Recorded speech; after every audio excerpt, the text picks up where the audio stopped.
In the heart of a bustling African village, where the vibrant sounds of everyday life mingled with the whispers of age-old traditions, lived a billionaire named Kwame Mensah. His wealth, amassed through shrewd investments and business acumen, was known far and wide. Yet, despite his vast riches, Kwame felt a growing emptiness in his heart. His family, once a source of joy and pride, now seemed distant and disinterested. He couldn't help but wonder, did they care for him, or was it just his money that bound them together?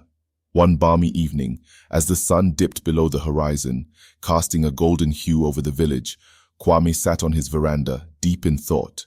The idea that had been brewing in his mind for weeks now took a more defined shape. He would pretend to be gravely ill, a test to see who among his family truly cared for him. It was a risky plan, but Kwame was determined to uncover the truth. His wife, Amina, had been acting strangely for months. The late-night phone calls, the secretive texts, and the sudden need to leave the house without explanation had all raised red flags. Kwame's suspicions were further fueled by the whispers he overheard from the household staff. Amina was cheating on him, he was almost certain of it, but he needed proof, and more importantly, he needed to see how she would react if his health took a sudden turn for the worse. The next morning, Kwame called a meeting with his closest confidants, his personal assistant Kofi and his old friend Dr. Tunde. Together they would orchestrate the elaborate ruse. Dr. Tunde, a respected physician in the village, agreed to play his part convincingly. He would announce that Kwame was suffering from a rare and potentially fatal illness, one that required constant care and attention. As Kwame outlined his plan, Kofi and Dr. Tunde exchanged uneasy glances. The stakes were high, and the emotional toll on everyone involved would be significant. But they understood Kwame's desperation and agreed to help him. The following day, Dr. Tunde visited the Mensah household. With a grave expression, he delivered the news to Amina and the rest of the family. "Kwame's condition is serious," he said, his voice heavy with feigned concern. "He needs rest and continuous care. It's crucial that we all support him through this difficult time." Amina's reaction was immediate and dramatic. She gasped, clutching her chest as if the news had struck her like a physical blow.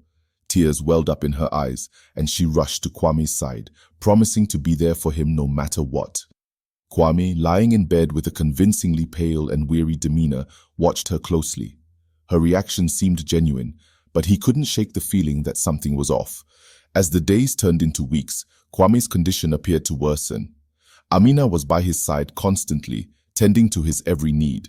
But at night, when she thought he was asleep, she would sneak away, leaving Kwame alone in their bedroom. She was careful, but not careful enough. Kwame, ever vigilant, noticed the pattern. His suspicions were confirmed one fateful night when he saw her slip out of the house and into the arms of another man. His heart ached with betrayal, but he remained silent, determined to see his plan through to the end. Meanwhile, the rest of Kwame's family reacted in different ways. His eldest son Kojo seemed indifferent, more concerned with his own business ventures than his father's health. Kwame's daughters, Adwoa and Ifua, showed varying degrees of concern, but their visits were sporadic and often brief.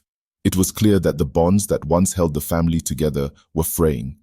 Kwame's only solace came from his youngest child, Nana, a university student who returned home as soon as she heard the news. Nana's genuine care and concern brought Kwame a sense of comfort amidst the chaos. She spent hours by his side, reading to him and sharing stories of her life away from home. Her presence was a stark contrast to the others, and it reassured Kwame that not all hope was lost. As the charade continued, Kwame grew increasingly disheartened. The revelation of Amina's infidelity and the lukewarm responses from his children weighed heavily on him. He began to question the wisdom of his plan. Was it worth it to uncover the painful truths that lay hidden beneath the surface of his family's facade? One evening, as Nana sat by his bedside, Kwame decided to confide in her. "Nana, there's something I need to tell you," he began, his voice barely above a whisper. "This illness, it's not real." Nana looked at him, confusion etched on her face. "What do you mean, Papa?" Kwame took a deep breath, explaining his plan and the reasons behind it.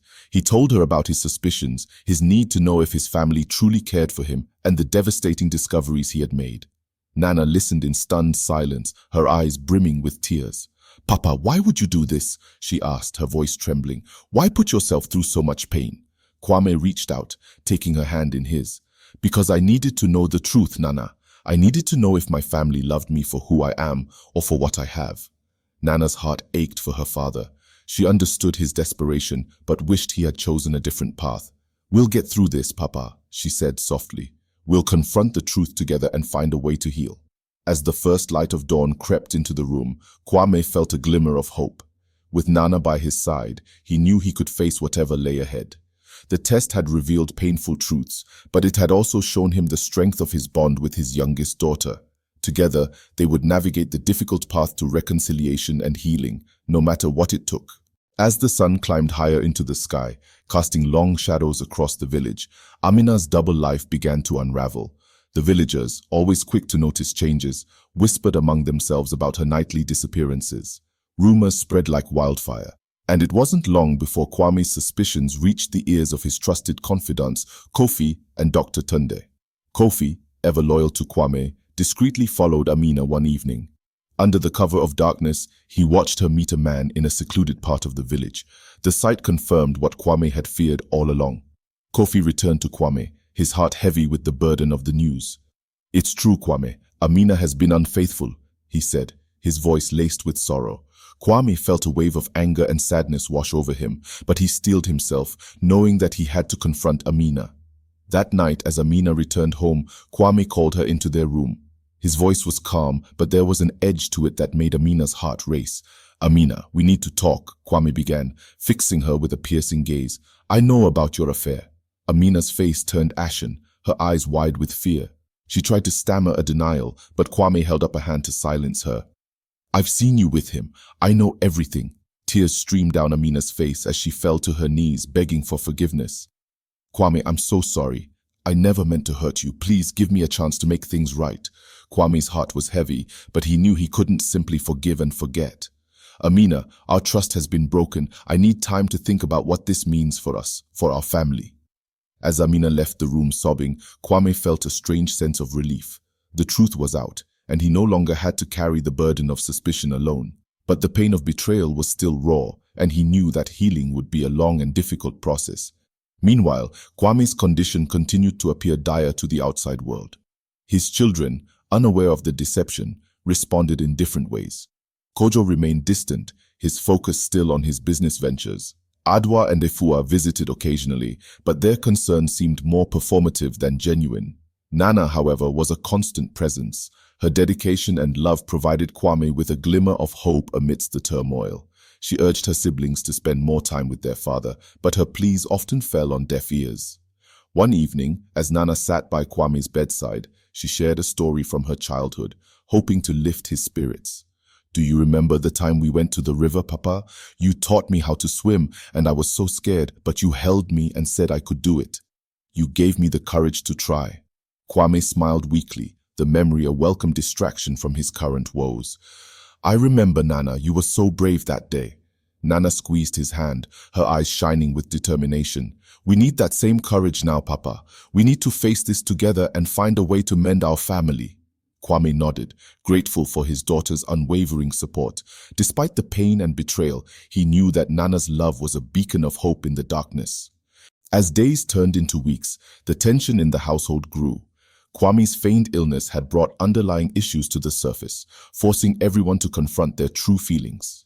Kojo, finally realizing the gravity of the situation, decided to take a break from his business to be with his father. His visits, though initially awkward, gradually became more frequent and heartfelt. Adwa and Efua, seeing Kojo's change, began to reflect on their own behavior. They too started to spend more time with Kwame, albeit with a mixture of guilt and obligation. The family dinners, once filled with strained silence, began to echo with the sounds of laughter and shared stories. One afternoon, as the family gathered in the living room, Kwame decided it was time to reveal the truth. "There's something I need to tell all of you," he began, his voice steady but serious. "My illness, it's not real." Gasps of shock and disbelief filled the room. Kojo, Adwa, and Efua stared at their father, their faces a mix of confusion and anger. Nana remained silent, her eyes fixed on Kwame. "I needed to know if you cared for me or just for my money," Kwame continued, his gaze sweeping over his children. "I needed to see the truth." Kojo was the first to speak, his voice trembling with emotion. Papa, why? Why put us through this? Kwame took a deep breath, his eyes filled with tears. Because I was afraid that my wealth had corrupted our family, that it had taken away the love and respect we once had for each other.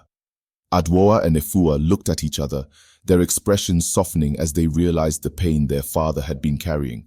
They moved to his side, embracing him, their tears mingling with his. Kojo joined them, his anger giving way to understanding. We've all made mistakes, Papa, but we can fix this. We can become a family again. Nana, watching the scene unfold, felt a sense of relief. The truth had been painful, but it had also brought them closer together. As they held each other, the wounds of the past began to heal, and a new chapter in their family's story began to unfold. In the days that followed, the village became a place of quiet tension. Kwame's revelation had left an indelible mark on his family. Trust, once fractured, was not easily mended. The air in the household was thick with unspoken words and lingering doubts, each family member grappling with their emotions. Amina, overwhelmed by guilt and remorse, spent her days in solitude, avoiding the curious gazes of the villagers. She knew she had to earn back Kwame's trust, but the path to redemption was uncertain and fraught with challenges. One evening, as she sat in the courtyard, she was approached by Nana. "Mother, we need to talk," Nana said gently, sitting beside her. Amina looked up, her eyes red from crying. "Nana, I've hurt your father so much," Amina whispered. "I don't know if he can ever forgive me." Nana placed a comforting hand on her mother's shoulder. "Papa loves you, but he's deeply hurt. It will take time, but we must try to rebuild what was broken. We need to show him that we are truly sorry." Amina nodded, grateful for her daughter's support. Together, they began to plan small acts of kindness, hoping to demonstrate their sincerity to Kwame. They cooked his favorite meals, tended to the garden he loved, and spent more time with him, sharing stories and laughter. Kwame, still grappling with his own feelings of betrayal, noticed the changes. Slowly, he began to open up, allowing himself to enjoy the moments of closeness that had been absent for so long. But the shadow of Amina's infidelity loomed large, a constant reminder of the trust that had been shattered. Meanwhile, Kofi and Dr. Tunde watched from the sidelines, their concern for Kwame growing. They met one afternoon at Kofi's house to discuss the situation. "Kofi, I'm worried about Kwame," Dr. Tunde began. "He's putting on a brave face, but I can see the pain in his eyes." Kofi nodded, his expression grim. "I know, this whole ordeal has taken a toll on him. We need to find a way to support him, to help him heal." Dr. Tunde thought for a moment, then spoke. "Perhaps we should arrange a gathering, something to lift his spirits and remind him of the love and respect he has in this village. It could be a celebration of life, a chance for everyone to come together." Kofi agreed, and they set about organizing the event. Invitations were sent out, and soon the entire village was abuzz with excitement. The preparations brought a sense of purpose and unity, a welcome change from the recent tension. On the day of the gathering, the village square was transformed into a vibrant celebration. Colorful decorations adorned the trees, and tables were laden with delicious food. Music filled the air, and the villagers danced and sang, their joy infectious. Kwame, initially hesitant, was persuaded by Nana to attend. As he walked into the square, he was greeted with cheers and warm embraces. For the first time in weeks, he felt a genuine smile spread across his face. Throughout the evening, Kwame's spirits lifted as he reconnected with old friends and shared stories of the past. The warmth and camaraderie reminded him of the strength and resilience of his community. It was a night of healing, not just for Kwame, but for everyone gathered. As the celebration drew to a close, Kofi and Dr. Tunde approached Kwame. "We wanted you to know that you are not alone," Kofi said, his voice filled with sincerity. "We are all here for you, no matter what." Kwame nodded, deeply moved by the gesture. "Thank you, my friends. Your support means more to me than words can express." The days following the celebration saw a gradual but noticeable change in Kwame. He began to engage more with his family, opening up about his feelings and listening to theirs. The road to healing was long, but each step forward brought them closer together. Amina, determined to make amends, continued to show her devotion in small but meaningful ways. She sought out counseling, hoping to understand and address the underlying issues that had led to her betrayal. Her efforts did not go unnoticed by Kwame, who began to see glimpses of the woman he had once fallen in love with. Kojo, Adwoa, and Ifua also made strides in repairing their relationships with their father. They spent more time at home, prioritizing family over work and personal pursuits. The bonds that had been weakened by neglect and misunderstanding slowly grew stronger. One evening, as the family gathered for dinner, Kojo raised his glass in a toast. "To family," he said, his voice filled with emotion. "May we continue to grow and heal together." The clink of glasses echoed through the room, a symbol of their shared commitment to rebuilding what had been broken. As they ate and laughed, the shadows of the past began to recede, replaced by a renewed sense of hope and unity. In the quiet moments that followed, Kwame looked around the table, his heart full. The journey had been painful, but it had brought them closer together. And in that closeness, Kwame found the strength to forgive, to let go of the past, and to embrace the future with his family by his side. The tranquility that had begun to settle in Kwame's home was suddenly disrupted by a new, unforeseen challenge. A series of thefts in the village stirred unease among the villagers. People whispered about a shadowy figure, an unseen threat that moved silently under the cover of night, stealing valuables and leaving behind an air of fear and uncertainty. Kwame, though still recovering emotionally, felt a sense of responsibility toward his community. He called a meeting at his home, inviting the village elders, Kofi and Dr. Tunda. The room buzzed with concerned voices as everyone tried to make sense of the mysterious happenings. "We must find out who is behind these thefts," Kwame said firmly. "Our village cannot live in fear." The elders nodded in agreement, and it was decided that they would set up nightly patrols to catch the culprit. Kofi volunteered to lead the effort, organizing groups of villagers to keep watch and ensure everyone's safety. As the patrols began, Amina, seeking redemption, took an active role in supporting the efforts. She provided food and drink for the patrolling groups, her actions a silent plea for forgiveness from the community. Nana too joined the efforts, her determination to protect her village reflecting her father's sense of duty. One moonless night, Kofi and his group spotted a figure moving stealthily through the village. They followed, careful to remain unseen. The figure led them to an abandoned hut on the outskirts of the village.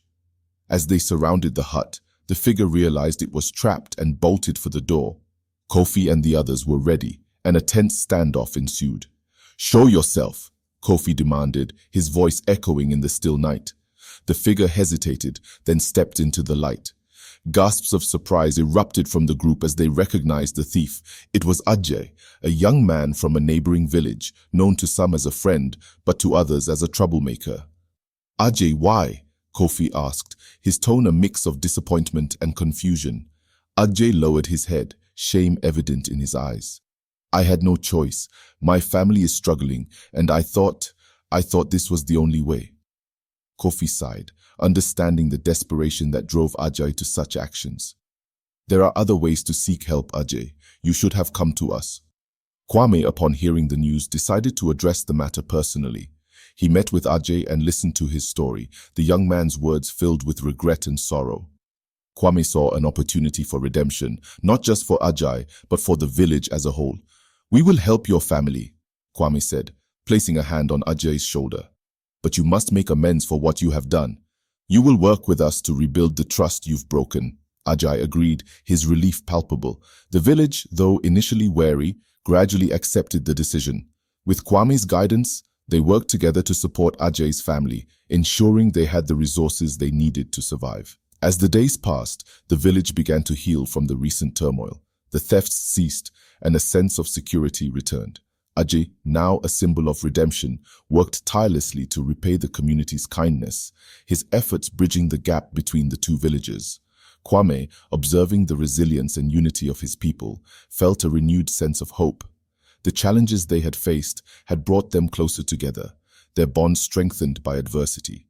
And in the quiet moments, as the village thrived once more, Kwame knew that the strength of community, of family, and of forgiveness was the true wealth he cherished above all. The village's peace was interrupted once again, but this time by an unexpected visitor.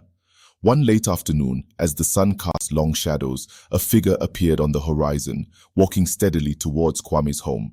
The figure's gait was familiar, and as he drew closer, Kwame recognized him. It was his estranged brother, Yor.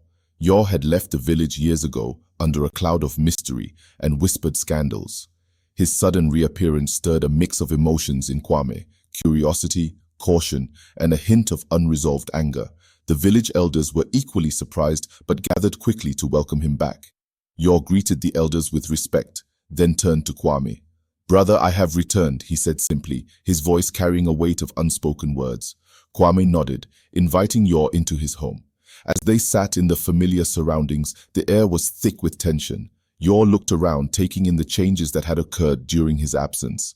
"I see the village has thrived," Yor said, breaking the silence, "but I also hear there have been troubles." Kwame nodded, recounting the recent events: the thefts, the family struggles, and the efforts to restore peace. Yor listened intently, his expression unreadable. After a moment, Yor spoke again. "I have come back not just to see the village, but to make amends. I know I left under difficult circumstances, and I want to explain." Kwame's curiosity got the better of him. "Why did you leave, Yor? And why have you come back now?" Yor sighed, a deep, weary sound. "I left because I was accused of crimes I did not commit. It was easier to leave than to fight the accusations without evidence. But I have always missed this place, and I have carried the burden of those false accusations for too long." Kwame felt a surge of empathy for his brother.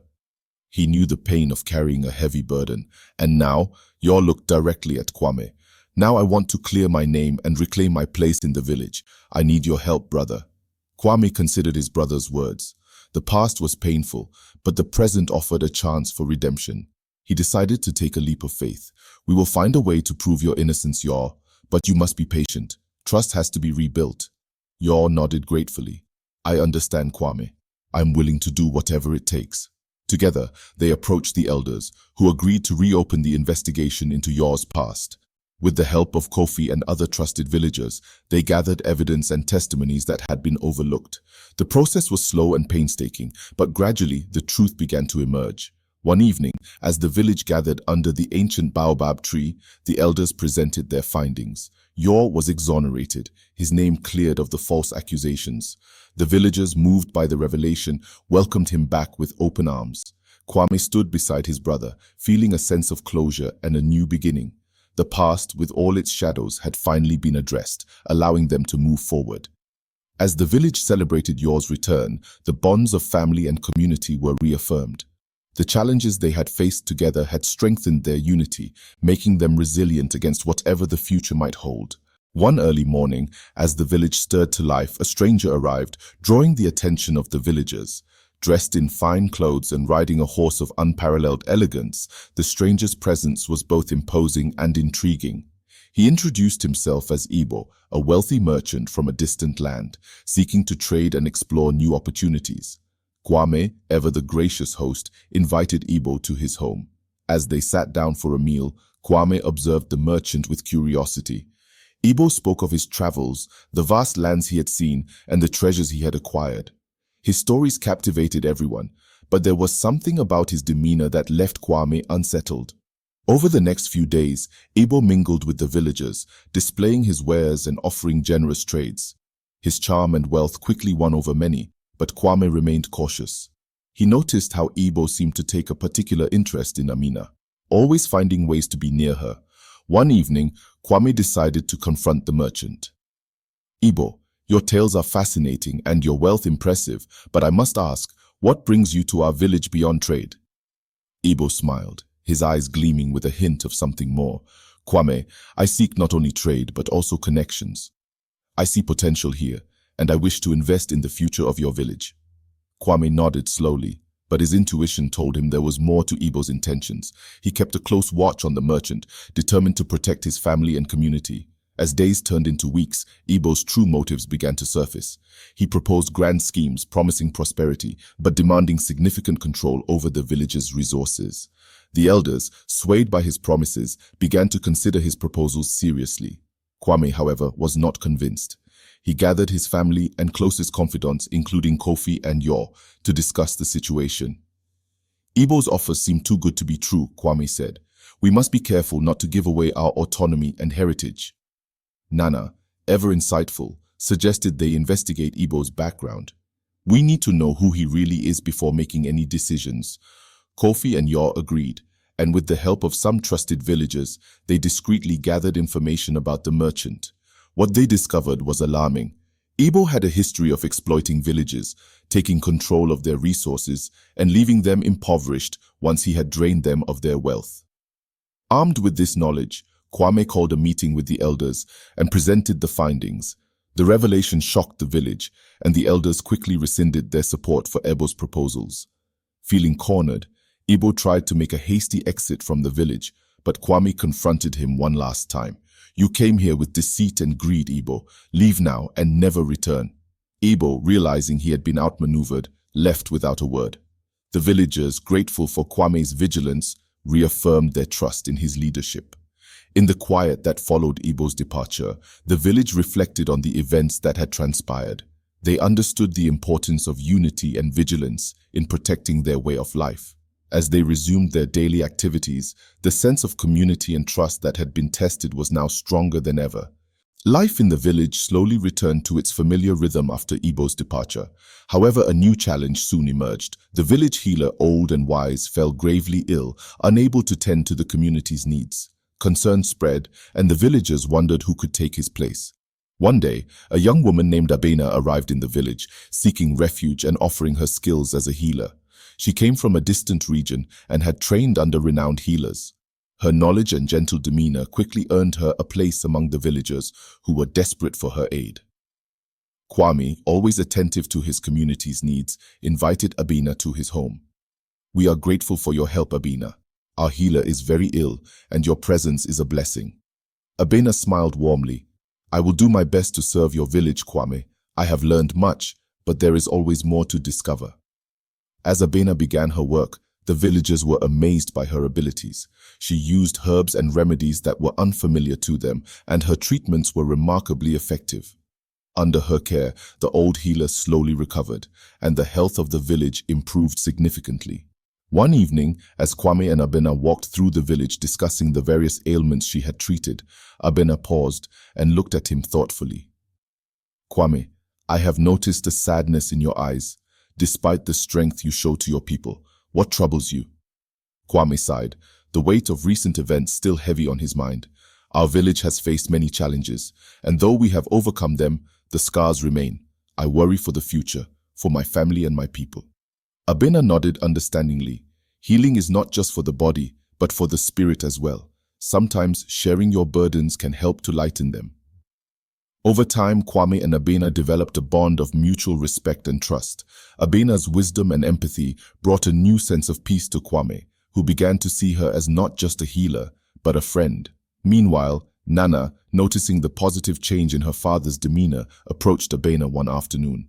"You have brought much-needed healing to our village and my father, Abena. For that, I thank you." Abena smiled. "Your father has a strong spirit, Nana. He cares deeply for you and the village. It is an honor to be here and help in any way I can." As the seasons changed, the village thrived under Abena's care. Her presence became integral to the community, and the respect she earned was well-deserved. The old healer, now fully recovered, often worked alongside her, sharing knowledge and wisdom. One night, as the village celebrated a successful harvest, Kwame stood to address his people. "We have faced many trials, but together, we have emerged stronger. Let us always remember the importance of unity and the strength we find in each other." The villagers cheered, their spirits lifted by Kwame's words. Among them, Abena watched with a content heart, knowing she had found a place where her skills and kindness could truly make a difference. And so, as the celebration continued, the village, united and resilient, looked forward to a future filled with hope and promise, with Abena's healing touch guiding them through any challenges that might come. The village basked in the afterglow of the harvest celebration, its people filled with renewed hope and unity. Kwame stood among them, feeling a deep sense of fulfillment. He had weathered storms of betrayal, deceit, and hardship, and now saw his community stronger than ever. As dawn broke the next day, a soft knock echoed at Kwame's door. Opening it, he found Abena standing there, her expression serene yet determined. "Kwame, there is something important I must discuss with you," she said, her voice calm. Kwame nodded and invited her inside. They sat in the quiet of his home, the early morning light casting gentle shadows across the room. I have received word from my homeland, Abena began. There are people there in dire need of help, much like when I first arrived here. They have asked me to return and bring the healing and knowledge I have shared here. Kwame felt a pang of sadness at the thought of Abena leaving. She had become an integral part of their village, her wisdom and kindness touching everyone's lives. But I do not wish to leave this village without ensuring its future health and well-being, Abena continued. I have spoken with the old healer, and we have decided to train new apprentices from among the youth here. They will carry on the healing practices and ensure that your people are cared for. Kwame nodded, appreciating her foresight and commitment. You have brought us so much, Abena. Your departure will be felt deeply, but your legacy will continue through those you have trained. As the news spread, the villagers prepared for a heartfelt farewell. They gathered in the village square where Abena stood with the old healer and the new apprentices. Kwame addressed the crowd, his voice steady. Abena came to us in our time of need and gave us the gift of health and unity. We are forever grateful for her contributions and will honor her by continuing the practices she has taught us. Let us send her off with our blessings and support, knowing she goes to bring healing to others in need. The villagers cheered, their hearts full of gratitude and respect. Abena, moved by their warmth, spoke to them one last time. I am honored to have been a part of this community. You have taught me as much as I have taught you. Carry forward the spirit of unity and healing. I will always hold you in my heart. With tearful goodbyes, the villagers watched as Abena set off on her new journey, the apprentices she had trained ready to step into their roles. Kwame felt a mix of sorrow and pride, knowing that the village was in capable hands. Days turned into weeks, and life in the village continued, enriched by the lessons Abena had imparted. The apprentices flourished under the guidance of the old healer, ensuring that the knowledge and practices would be passed down through generations. Kwame, reflecting on the events that had shaped their recent past, felt a deep sense of peace. The trials they had faced had strengthened their bonds and taught them invaluable lessons about trust, resilience, and the power of community.